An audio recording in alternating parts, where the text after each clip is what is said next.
I'm feeling in my spirit right now to share with you the importance of journaling. If you do not journal, I recommend that you start, simply because journaling helps get your thoughts together. It gets your thoughts written out, and it helps you not keep things bottled in. See, when you keep things bottled in, they build up and then they cause you to explode. When you journal, you can get these things written out, even if it means writing the stuff out, shredding it, getting it gone. At least you got it out. Journaling is important for your mental, your spiritual, your emotional, in so many ways. If you do not journal, I recommend that you take some time every day to journal. Fellas, always document your process, whether it's journaling or taking a video and just explaining what you're doing at that point in time.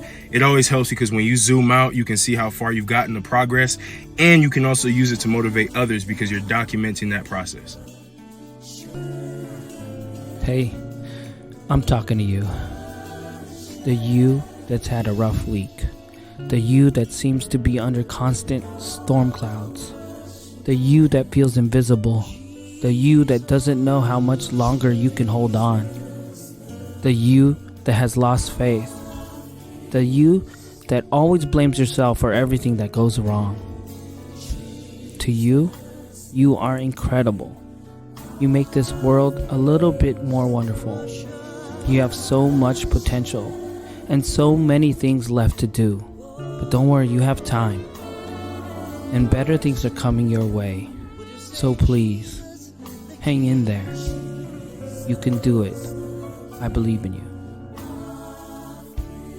People are most likely going to treat you according to the standard you have set for your life.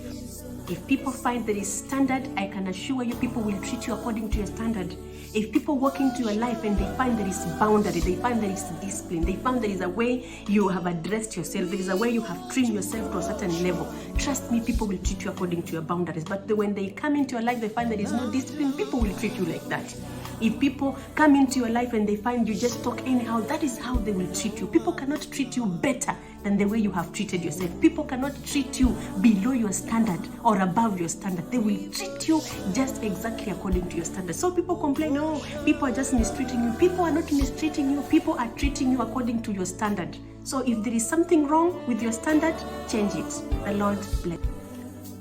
One thing I think that every woman needs to realize when dating is that men are gonna do the bare minimum that they think that they need to do to achieve their desired goal. Whether that's dating with you, hooking up with you, it really doesn't matter. They're going to assess the level of effort that you have established is required, and they're gonna meet that and nothing more. I just got off the phone with one of my friends talking about a lot of different dating topics, so get ready for a little series because now I have a lot on my mind. So often we settle for less as women in the beginning of the dating phases because we don't want to come across as high maintenance or too difficult, and we want to seem accommodating. If you haven't watched my video I made about embracing being high maintenance, go watch that. But we make all these compromises for what we really want, and then we get into the relationship, and then we try to get them to act how we actually want them to act, and we wonder why they're not acting how we want them to act. And that's because you have already shown him, by doing that, you've already shown him what the bare minimum is that you will accept.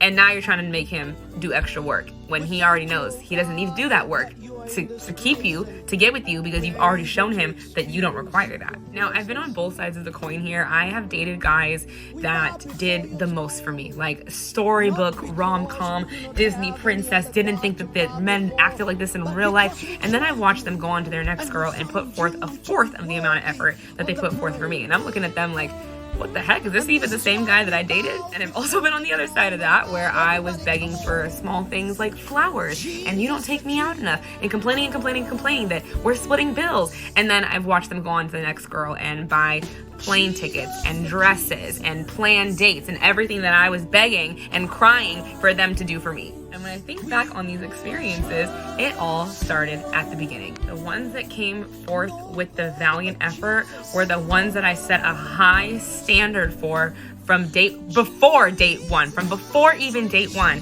They knew that they had to come correct. They knew what my expectations were. And they continued to meet them throughout the relationship. In the situation where I kind of fell into dating someone and didn't really make them court me, I was unable to get them to treat me the way I deserved to be treated once we were deeper into the relationship. These men treated me such vastly different ways, and that's because I had shown them vastly different expectations of what my bare minimum effort level was. Men act different ways for different women, and that's because different women set different expectations. So before your next first date, think about how you want that guy to treat you and set forth that expectation of that level of effort. Just trust me, you don't want to watch them go on to the next girl and do everything that you wish they would have done for you. What's something brutal your therapist pointed out to you, but in the most professional way? So I don't know if this is brutal. But it was honest and it was direct. So I've had the same therapist for quite some time now. She's awesome. Shout out to Tina. Tina's dope. But quite a few years ago, I said to her, I don't understand why I choose such bad partners. I choose terrible men. I go, I've been married and I've been divorced. I just choose these guys that are alcoholics, that have issues, mommy issues, that are narcissists, are self-absorbed. I don't know, I keep choosing these bad people. And I'm so confused because I choose such great friends. Like, all my girlfriends are amazing. I said the men that I've chosen to be friends, because I'm not really friends with men, but the ones that I've chosen are really amazing people. I love my dad. We have a great relationship. He and my mom were happily married for 43 years. My brother and I are friends. The men in my life that I choose are awesome, but I can't choose a good partner.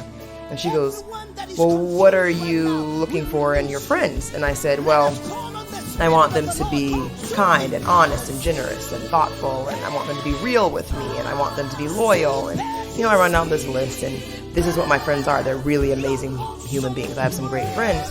And then she goes, well, what are you looking for in a partner? And I went like this. I don't know, girl. Nothing. I couldn't even think of anything. And she goes, well, there's your problem. And I went, but I mean, I just like, I didn't even have an answer for her. And then I'm like, okay, so you're saying I need to raise my standards. And she and I are looking at each other like that Diddy gif, like, she's right. I need to raise my standards. Ladies, we are the prize. We need to raise our standards. Why are we letting somebody's dusty son stress us out? There's way too many people out there. Find someone better. For a few minutes, man, just put your pride to the side and hear me out, right? So it starts with you believing that you deserve the best. So come up with a standard for yourself and grind until that standard is met. And then when you meet that standard, do it for a couple months and make sure you solidify it. Because that's gonna be your bottom line. If I don't do nothing, I'm gonna go to work because I got a standard to meet.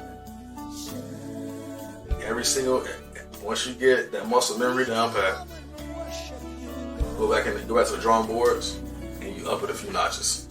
And as you grow, you're gonna continue to redefine that strategy and you're gonna innovate new things into your schedule. But you have to stay in your own lane because your environment is gonna dictate how serious you are about setting that standard and keeping it. So whatever toxic habits that you got going on right now, you gotta lose those. Our pride gotta be out the window right now, especially if we broke. Pride gotta be out the window. If you're scared somebody gonna talk about you or laugh at you, whatever, because you're trying to get right, you gotta start from the bottom up. Move to a new city. Delete social media, like go off the grid. Get yourself together. And if you want to get fresh, you want to look good, you know what I'm saying? Like, you want to do that stuff for yourself, that's cool. That's your standard. But set that standard and do it for yourself. Don't do it for anybody else. So my advice to you is put your pride to the side. Look at that person in the mirror and like start dreaming. And then start being realistic about the work you got to do. Everybody sees the big ass mountain to climb. But what I see is individual steps. Your bank account is a reflection of your actual standard, not your, what I'd like, oh, this would be lovely. No, what your actual standard is. Your friends are a reflection of your standard. Your significant other, boyfriend, girlfriend, a reflection of your standard. Your body is a reflection of your standard. Not your ideals, not what I would like, what you are okay with, what you are willing to tolerate. If you can get this at this point in your life, it will change everything.